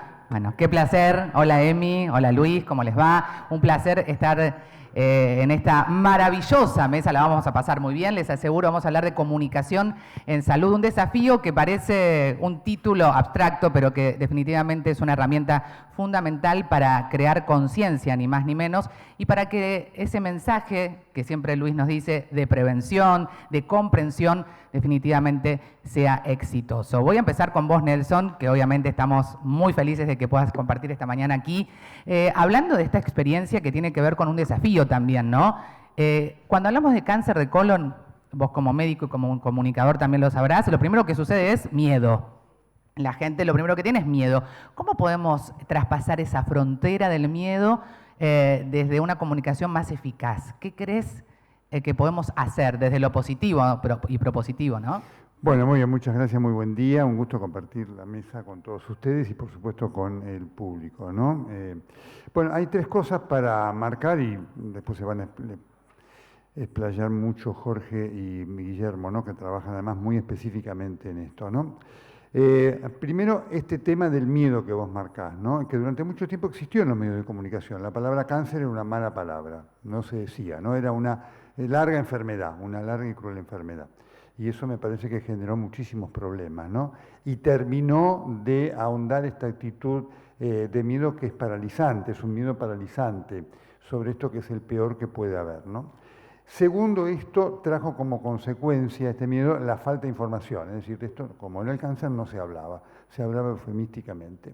Y tercero, además, hubo una actitud también sobre el cáncer de colon, específicamente, muchas veces vergonzante en el sentido de lo que representan los métodos diagnósticos, ¿no? El hecho de la colonoscopía, el hecho también del tacto rectal, muchas veces para identificación de tumores en la zona rectal, de la rectoscopía y demás. Así que son tres cosas muy importantes que durante mucho tiempo en la comunicación, ¿no? En el mundo de la comunicación estuvieron prácticamente vedadas y que me parece que como novedad hoy hablamos con más claridad, ¿no es cierto? Y eso ayuda muchísimo, ¿no? A que la gente entienda de lo que se habla y poder enfrentar esto con una perspectiva distinta, sobre todo desde el punto de vista de la insistencia de la prevención, que es la mayor posibilidad que en estas enfermedades hay para efectivamente tener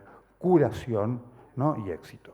Claro, un cáncer que, como ya sabemos, no les vamos a explicar a ustedes, pero sí a la sociedad, es absolutamente curable, es detectado a tiempo, podemos hacer un montón de cosas. Nelson recién hablaba de lo simple, y te escucho y admiro profundamente eso, pero Guillermo hace un culto de la simplicidad. Hablo de vos, Capulla, porque tratás siempre de explicarlo sin subtítulos, de manera directa, y a veces incomoda, como decía Nelson. Hablar de ciertos estudios, además de miedo, me da pudor. ¿Cómo se pasa esa frontera para poder ser eficaz? Bien.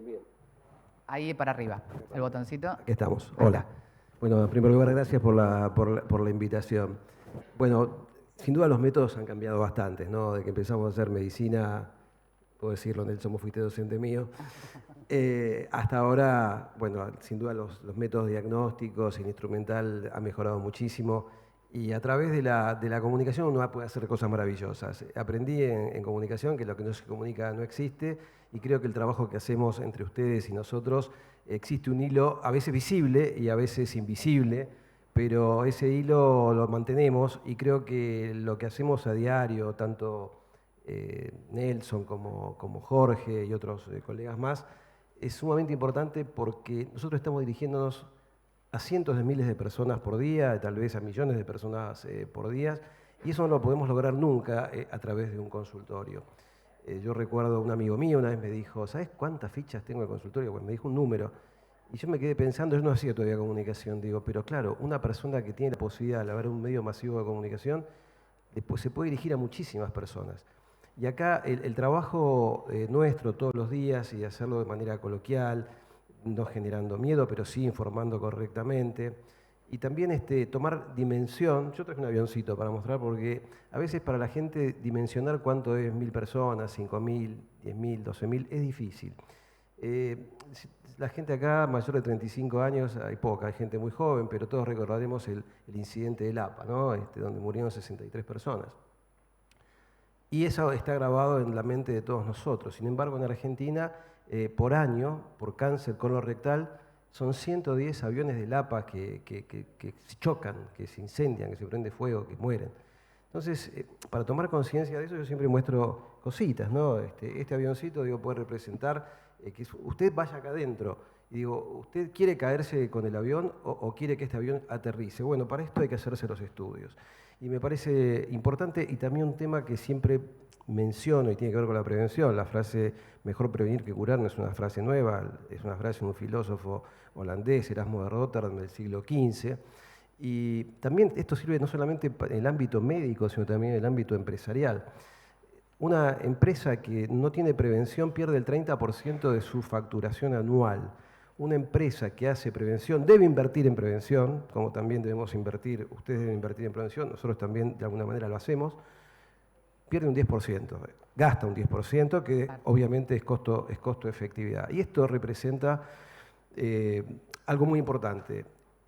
Digo esto y te dejo, ¿no? Y cuando venía para acá me quedaba pensando también los 15.500 diagnósticos de cáncer de colon por año. Me imaginaba a Luis Caro vestido de comandante en un aeropuerto. Ahí tenés un rol nuevo, Luis. Hay parados 100 aviones 737 Boeing con 150 pasajeros en cada avión.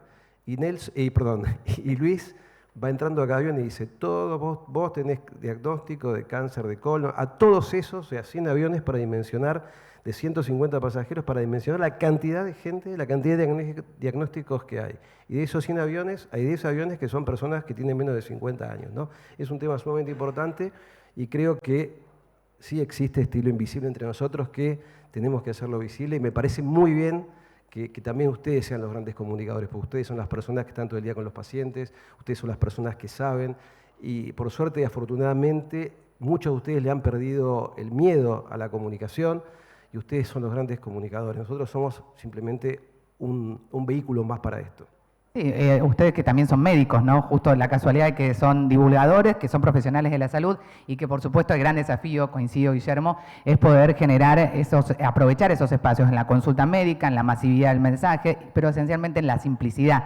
Con estos casos, como lo pones vos, el que no entiende, es muy difícil que se vaya sin la información clara. Que antes pasaba, y siempre lo decimos, la gente a veces iba con la receta que no entendía lo que decía la receta. Arrancando de ahí, hay una incomunicación que es el gran trabajo, humanizar justamente para que eso deje de suceder. Y vos hablabas de la prevención, y la miro a Laura y digo, la alimentación dentro de lo que es el cáncer de colon es fundamental, ¿no? Todo lo que podemos hacer para incluir en la dieta. Y hay una estigmatización que charlábamos del producto envasado, pero en realidad del desafío también en la vida que hoy tenemos con muchos compromisos, ¿cómo hacemos para poder tener una vida saludable que obviamente nos va a ayudar a prevenir el cáncer de colon, pero también otras patologías? Sí, totalmente. Bueno, gracias también. Un placer estar acá compartiendo con ustedes. Creo que desde el ámbito de la nutrición sabemos que mucho podemos hacer y coincido con lo que decía en el tema del estigma, de la palabra, de ese miedo, ¿no? Pero cuando hacemos prevención, cuando hacemos comunicación en nutrición, estamos haciendo prevención para el cáncer de colon y para un montón de patologías, ¿no? Y esto que decías, bueno, como fundadora de una marca que está envasada, ¿no? Hay ahora como cierta cosa con todo lo que está envasado es veneno, ¿no? Cualquier cosa que está dentro de un paquete hace daño. Entonces, mi gran desafío fue, ¿por qué no hacer bien algo que, digamos, poner nutrientes que yo necesito para tener buena salud, para tener fibra, proteína, ingredientes naturales, todo adentro de una barra de cereal? En este caso a mí me pasaba que como nutricionista siempre relacionaban a la barra de cereal como ese alimento saludable. Y yo decía, ojo, porque también puede ser una golosina más, ¿eh? O sea, comete una barrita si querés comer cualquier golosina. Pero un día dije, ¿por qué no se hace esto? ¿Será posible hacerlo? Y bueno, ahí fue cuando empecé a investigar, a hacer mis cuentas, a hacer mis números. ¿Qué me gustaría que tuviera un snack saludable para esa persona que no tiene tiempo y que tiene que llevarse la cartera a una merienda o un desayuno? Y ahí me puse, bueno, que tenga fibra, que tenga proteína, que tenga frutos secos, semillas y todas esas cosas que no solemos comer habitualmente y que siempre decimos que hay que comer, ¿no? Y relacionado con esto, para prevenir el cáncer de colon, ¿cuánto insistimos con las plantas? A mí me gusta hablar de plantas porque no es solo la fruta y la verdura, es fruta, verdura, cualquier parte que venga de una planta. Comemos las raíces, los tallos, las semillas, entonces legumbres, semillas, frutos secos, frutas y verduras. Y bueno, y con Íntegra lo que yo logré fue poner un montón de todos esos alimentos que comemos poco, con poco de lo que comemos mucho, con apenitas poquita azúcar, con nada de grasa agregada. Entonces, construir una matriz de un alimento que hace bien y que está empaquetado y que eso te ayuda y te soluciona. Y así como yo, por suerte, me encanta que hay cada vez más proyectos que se involucran y que quieren cambiar desde el lado de la industria lo que ofrecemos, que pueda ser un producto realmente saludable, sin mentiras, sin chamullos en el paquete, ¿no? Me parece que está bueno y que es un camino que yo creo que la industria no quiere hacer las cosas mal, por ahí no sabe cómo hacerla, y como consumidores informados, si ponemos exigencias en elegir alimentos que son nutritivos, saludables, me parece que hay un camino positivo. Y decías, ¿no?, de aprender a leer la etiqueta. Es un desafío que todos sabemos que ahora empezó a hablarse, hace 10 años atrás nadie entendía y todavía tenemos un largo camino, no estamos equilibrados, pero seguramente eso también es parte de formar a una sociedad que obviamente tiene prioridades, muchas veces urgentes, y creemos que esto no lo es, y en definitiva a largo plazo sí termina siendo necesario y urgente. Jorge, hablando de cáncer de colon, me parece muy importante seguramente tu visión y tu experiencia en la cardiología, porque es algo más, digamos, posicionado social. Me cuido el corazón, ponele, entiendo que tengo que comer sano, que tengo que hacer actividad física, pero como divulgador, como comunicador y como alguien que durante toda su vida atendió en consultorio, hoy en los medios, ¿sentís que hay un vacío entre esa experiencia y lo que se interpreta? Bueno, muchas gracias. Yo comparto mi tarea asistencial con la comunicación hace 20 años. Mario Unge, un gran médico argentino, decía que los médicos nos consideramos buenos comunicadores, pero no lo somos. Y nadie nos enseña cómo comunicar. La población está informada. Si vos le preguntás a cualquier persona de la República Argentina, tal vez en Chile o en Uruguay lo mismo, si le preguntás que sabe del cáncer, sabe que es malo, que le hace mal, pero el tema, el gran desafío es cómo hacemos para que esa persona cambie hábitos. El gran desafío, todo el mundo sabe en cardiología que el colesterol es malo, que la presión es mala, que no hacer actividad física es malo, pero ¿cómo yo logro que esa persona haga un cambio?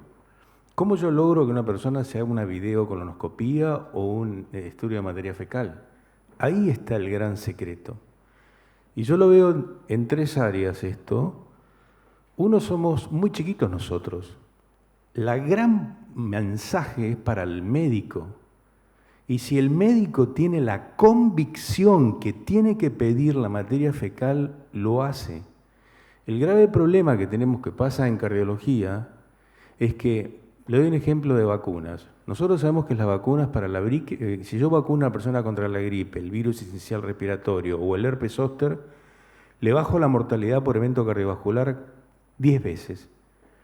Pero el cardiólogo no tiene la convicción de decirte vacunate, no se lo dice. Entonces yo creo que en la República Argentina y en todos los países hay gran cantidad de personas que te hacen atención primaria de la salud, hacen médicos de familia, un montón. Si nosotros logramos que ese médico tenga la convicción de pedir lo que tiene que pedir, pero que se le diga con seguridad al paciente, no que el paciente llegue y diga, che, ¿me hago la videocolonoscopía? Bueno, esperemos, vamos a hacerla. Yo creo que ahí es el cambio. Lo mismo pasa en cardiología. Y por otro lado, yo creo que las estrategias de comunicación cambiaron totalmente. Las redes sociales generan una magnitud de llegada que triplica lo que nosotros hacemos por minuto. Y entonces los médicos tenemos que aprender a comunicar en las redes sociales. Es una herramienta que la tecnología puede estar a favor nuestro. La tecnología no es mala, malos somos nosotros, digamos, que no hacemos bien las cosas. Pero las redes sociales, en la Argentina hay 45 millones de habitantes, dijo el doctor recién, 39 tienen redes sociales, 39 millones, y hay 60 millones de celulares inteligentes, 60 millones. Y hay que entrenarse, y la industria farmacéutica comienza a entrenar muchos médicos de cómo comunicar para poder llegar. Entonces yo creo que por un lado podemos estar nosotros en medios masivos de comunicación, diciendo un mensaje que tiene que ser empático, demoliendo mitos, demoliendo el mito de la endoscopía, demoliendo el mito de la materia fecal que dijo la doctora uruguaya, que la problemática que tienen con el tema de la recolección. Y bueno, es mucho el trabajo que tenemos que hacer, pero creo, volviendo a lo que me dije al principio, que el médico que recibe el paciente, si tiene la convicción, y creo que hay que trabajar mucho ahí. Totalmente. Y voy a apelar a la experiencia que tenés, Nelson, de corresponsal de guerra para pensar en el trabajo en equipo. Cuando uno seguramente está en esa situación crítica, se aferra mucho a su grupo, ¿no? A su equipo. ¿Cuál crees que es ese equipo que hoy nos podría hacer bien, no solamente, por supuesto, a los médicos, sino al conjunto de la sociedad? Porque lo que recién decía Jorge es cierto, el médico es un factor determinante, pero ¿cómo hacemos para aglutinar un equipo del bien, ¿no? En el que en esta situación de crisis donde podemos salvar vidas, tenemos que tomar decisiones. Bueno, a mí me parece muy importante lo que acaba de decir Jorge y también Guillermo, ¿no? En el sentido de la simpleza del mensaje y de trabajar en lo que es la comunicación, porque en definitiva el gran comunicador, ¿no? Es el médico, son ustedes. Cuando no hay cosa que supere, ¿no? A la comunicación directa. Nosotros podemos hacer cosas genéricas con lo que significa el medio, porque el medio tiene una gran virtud, es validante, ¿no? La gente lo escucha a Jorge, a Guillermo, a Laura y demás en el medio y dice, es verdad, ¿no? Automáticamente, lo cual significa y representa una gran responsabilidad nuestra, porque no siempre lo que se dice, no porque cuando estamos nosotros trabajamos con seriedad, no siempre la información que se da es importante. Entonces, el tema es el del médico, trabajar este aspecto de la comunicación, ¿no? Cuando se apela a famosos y demás, ¿no? Para los mensajes, para el mensaje del medio, si eso, siempre hay una concepción mágica, ¿no? Bueno, vamos a hacer una campaña de esto de vacunación.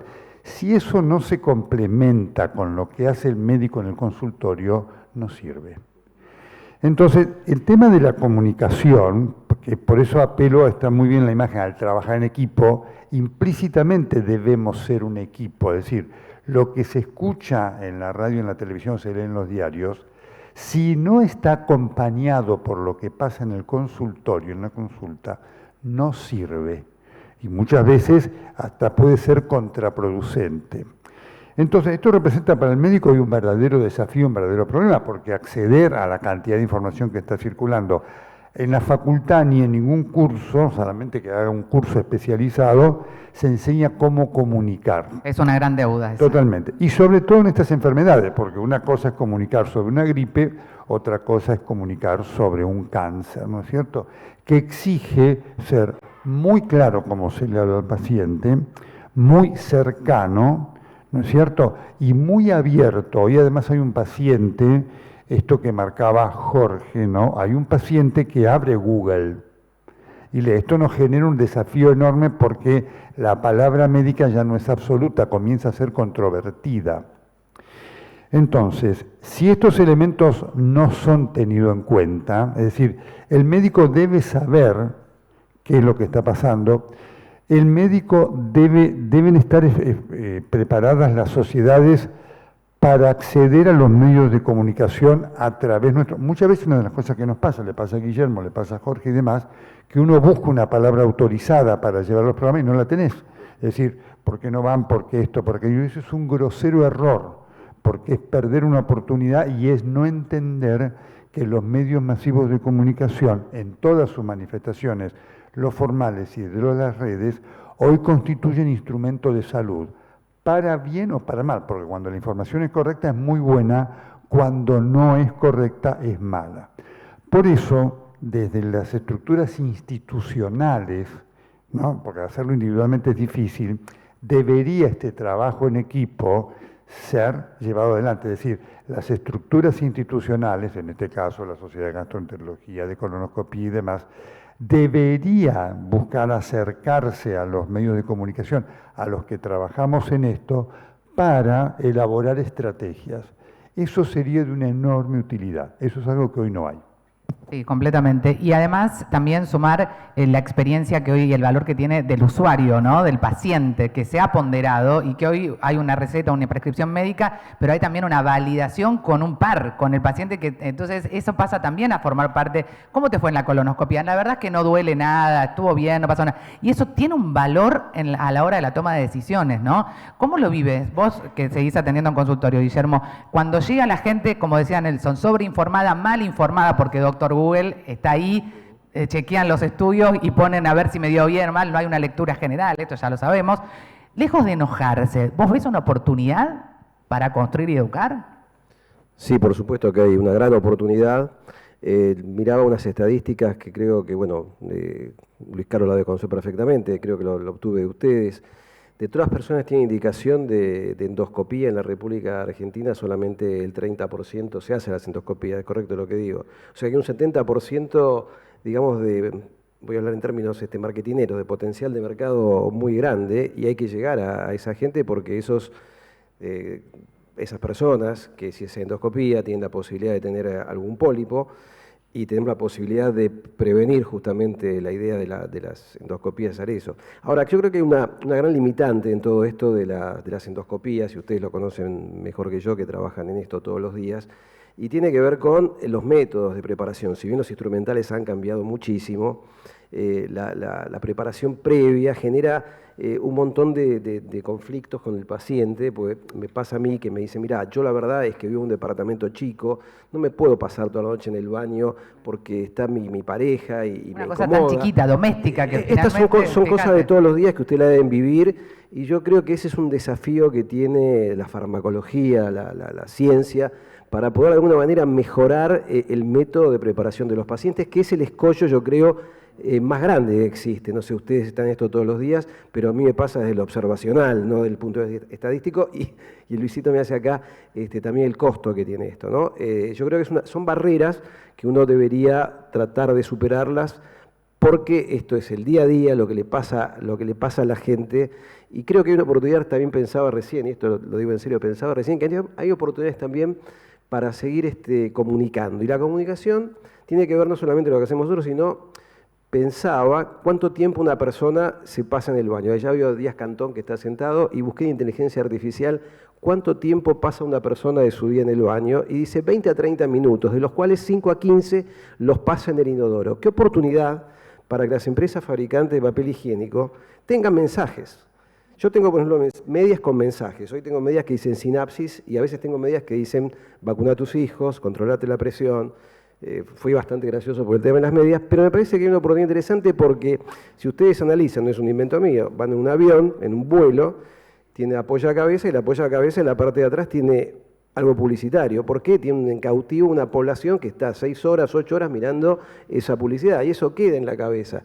Yo pienso que el tema de los papeles higiénicos, preséntenlo, Luis, como una idea. La perdurabilidad del mensaje, Guillermo. ¿Cómo? La perdurabilidad del mensaje. Exactamente. Claro. Meterse en la cabeza, en este caso, del consumidor, que sería la persona, 70% de las personas que no van a hacerse la endoscopía. Jorge me hace cara. ¿Cómo lo ves? La idea del papel higiénico. Hablemos de eso, Jorge. No, es una buena idea, Guillermo, que aparte lo dice muy cómicamente, porque es tan bueno eso también, ponerle humor y desacartonar un poco la situación siempre, obviamente ayuda y relaja, ¿no? ¿Cuál es tu estrategia para desacartonar? No te pido que me digas lo de papel higiénico, con menos estoy bien. Nosotros en cardiología, el Congreso de Cardiología tiene 10.000 inscriptos, 10.000, 12.000 todos los años. Hace 3 o 4 años se empezaron a poner mesas específicas de comunicación y cursos de comunicación. Cómo llegar mejor a cada una de las poblaciones. Cómo utilizar YouTube, cómo utilizar TikTok, cómo utilizar Instagram. De qué manera el médico del interior de nuestro país, que como dijo el doctor es enorme y tiene por ahí está en San Francisco, Córdoba y puede llegar a todo el país. Y yo creo que es una tremenda herramienta de estrategia de comunicación para esta especialidad, que es tan importante, porque si yo logro que alguien se ponga a pensar, che, tengo que consultar, hacerme la videocolonoscopía o la sangre en materia, aunque haga en tabaquismo se llama contemplación, que contemple la posibilidad, ya gané el mensaje, ya lo gané. Y creo que uno tiene que buscar, tenemos que nosotros, yo siempre digo, hace 20 años, Nelson, vos me dijiste 50 recién, cuando yo empecé en la comunicación, el médico que estaba en la televisión estaba mal visto. El médico que comunicaba estaba muy mal visto. Y yo venía de una familia académica y a mí me costó mucho meterme en la comunicación.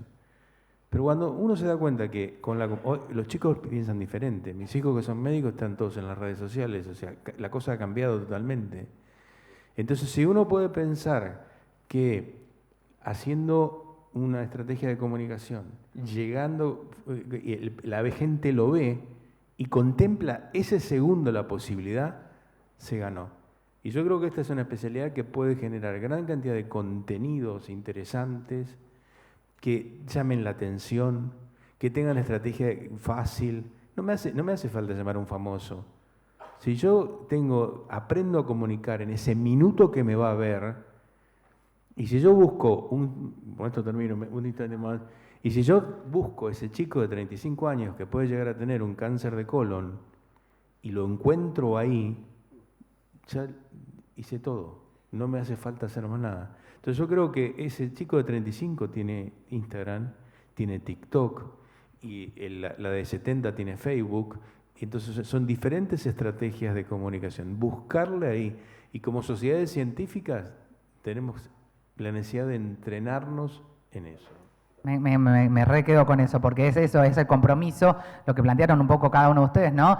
Lo que sucedió fue una experiencia que hoy cambió. Hoy la forma de consumir información ha cambiado rotundamente y eso implica un nuevo desafío. Seguramente todos los profesionales están constantemente ayornándose con estudios científicos, con un montón de datos que por suerte el universo de la ciencia nos aporta, pero el universo de la comunicación es otro desafío en el horizonte. Y con la inteligencia artificial, claro, actualmente, que no la sabemos mucho los médicos, sabemos que sirve mucho, pero todavía tenemos que entrenar y aprender un montón. Total. Tenemos que aprender un montón. Hay muchas cosas para hacer fantásticas. Y te agrego algo más, el médico como factor determinante, que fue el denominador común, pero también como factor de atención, porque digo, en las carreras vinculadas al sanitarismo no hay una sola hora de formación asociada a aportar herramientas de comunicación. Y ese profesional se vincula con el paciente, ese profesional se vincula con las instituciones, ese profesional se vincula con la familia. Siempre hablamos desde Women in Global Health con Emilia, el tema de la comunicación de crisis. El médico que siempre está en una crisis, porque el otro no le está, a veces tenés que darle una noticia horrible que tiene que ver con el resultado de un estudio, pero empezar a trabajar desde prevenir esa crisis, que es todo esto que hoy, por suerte, estamos charlando, yo creo que es un gran avance, porque decías vos recién, Jorge, hace 20 años estaba mal visto que un médico sea comunicador. Hoy estamos hablando de cómo hacemos para comunicar más y mejor, que es un cambio de paradigma que creo que es muy, muy valioso. Y sobre todo la comunicación de las nuevas generaciones, de incorporar también el rol de las mujeres. No voy a meterme con el tema de género, porque ¿por qué? No lo vamos a hacer. Pero por suerte tenemos que estimular a que muchas más mujeres también quizás puedan hablar. Muchas veces pasó, por ejemplo, con la ginecología o con la colonoscopía, esta cosa de prejuicio. Prefiero que me lo haga un hombre, una mujer. Eso socialmente ocurre. Y tenemos que estimular, creo que ese compromiso y esas barreras, que vos, Guillermo, siempre sos el símbolo del humor, quizás, o de la manera más didáctica, que todos podemos encontrar nuestra manera. Nelson tiene su estilo, Jorge el suyo, y es muy importante respetar nuestra identidad, pero no por eso quedarnos con las ganas de transformar. Creo que desde la Fundación GEDIT siempre nos animan a eso, ¿no? Vamos a descubrir nuevas herramientas, tenemos este objetivo por cumplir, ¿cómo lo hacemos todos juntos? Para cerrar, una frase de cada uno que quieran dejar como mensaje final, sobre todo después de, obviamente, la generosidad de estar aquí, pero mensaje final que quieran decirle a las médicas, a los médicos que están aquí o los que están compartiendo esta transmisión en vivo. Me parece clave que se animen a estar en las redes, porque parece así, coincido con lo que dicen, como esta cosa de que parece menos científico, menos serio, pero la gente necesita escuchar el mensaje de una persona que estudió, que sabe, y tampoco es necesario, si le tienen pánico a la cámara, hacerlo a través de una cámara. Se puede hacer de 1000 maneras. Yo me la paso, o sea, soy siempre la invitada en el sector de comunicación, que siempre me sentía menos por ser la que comunica, ¿no? Pero realmente es muy valioso lo que hacemos. Y esto, si no es una cámara, puede ser un texto, pueden ser imágenes, puede ser de 1000 maneras. Pero saben que hoy los pacientes, cuando buscan en la cartilla o buscan en un centro los nombres, los buscan en Instagram. Y me ha pasado un montón de veces de profesionales, colegas grosas, que me digan, vos sabés que un paciente me buscó y como mi Instagram era horrible o no me encontró en Instagram, no sacó turno conmigo y me dijo, ay, dudé un montón porque tu Instagram era muy feo. Claro. Entonces, armarlo como un CV. Yo digo, ármenlo como un Exacto. CV. 12 publicaciones con textos, con fotos que representen los mensajes claves que quieren transmitir, que representen de qué manera atienden. Y no hace falta subirse a las tendencias, ni hacer bailecitos, ni todos estamos para hablar a una cámara si te va a dar pánico la cámara. Sí, Entonces, respetar tu identidad y tus posibilidades, exactamente. pero Entonces, potenciarlas. pero de eso se si trata. dejamos el hueco vacío, le damos lugar a un montón de otras personas, a veces profesionales, muchas veces no, Claro. que comunican mal, o sea, que transmiten mensajes que no queremos. Entonces, no dejemos esos asientos vacíos, animémonos. ¿Cómo dejar de ser parte del problema para ser parte de la solución, no, Nelson? ¿Tu mensaje? Sí, por supuesto. Un médico es siempre un educador.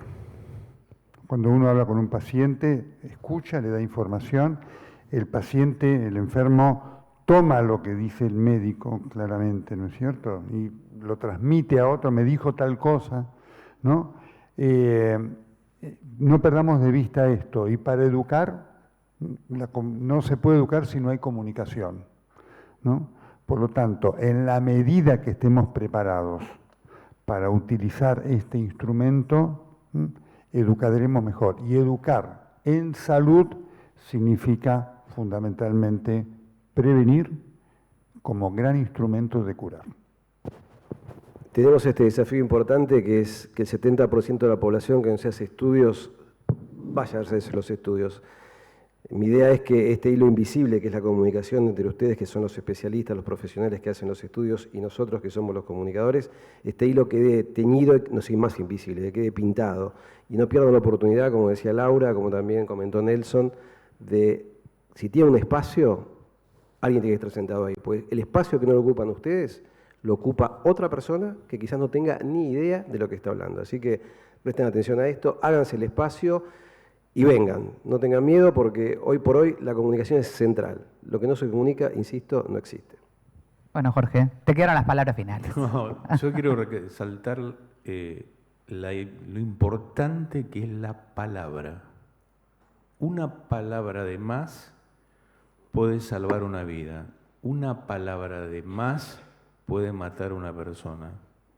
Cuando vos te pones frente a una cámara, a una radio, a un micrófono, es importante que la responsabilidad que tiene el médico en comunicar es tremenda, porque la persona, uno tiene que aprender eso, la persona que está en el taxi y te escuchó en la radio y te escuchó algo y tal vez se siente identificada, vos lo podés ayudar o lo podés lastimar. Pero lo dice el médico, es mucho más pesado. O sea, comunicar es divino, pero hay que aprender a comunicar. El gran desafío que nos quedamos es ese, la gran tarea, ¿no? Esto de poder generar más concientización en nuestra sociedad, empezar a autopercibirnos y descubrirnos como comunicadores y la transformación que por supuesto tiene que ver con donde estemos, ver cómo podemos hacer para cumplir estos objetivos, ¿no? ¿Qué puedo aportar a mi sociedad científica? ¿Qué puedo aportar a mi clínica, a mi fundación para poder generar estas herramientas que faciliten comunicar más y mejor? Mil gracias a los cuatro, un placerazo. Y acá estamos dispuestos, por supuesto, para ser siempre colaboradores de estos objetivos maravillosos que nos propone GEDIT. ¿Hacemos una foto grupal? Dale. Agradecemos con este aplauso a todos los profesionales que nos acompañaron en esta conferencia sobre comunicación y concientización, mientras les contamos que a continuación vamos a compartir un coffee break de 20 minutos en el segundo piso para continuar luego con esta jornada, esta primera cumbre interamericana de cáncer de colon. Algo importante, cuando retornen a este auditorio van a ver afuera un puestito de receptores, y es porque en la última charla del bloque que viene van a necesitar traducción. Así que quien lo desee y necesite puede retirar el suyo. También les recordamos compartir esta experiencia en redes sociales y etiquetar a la institución @fundacion.gedit utilizando el hashtag CumbreCCR360. Muchas gracias.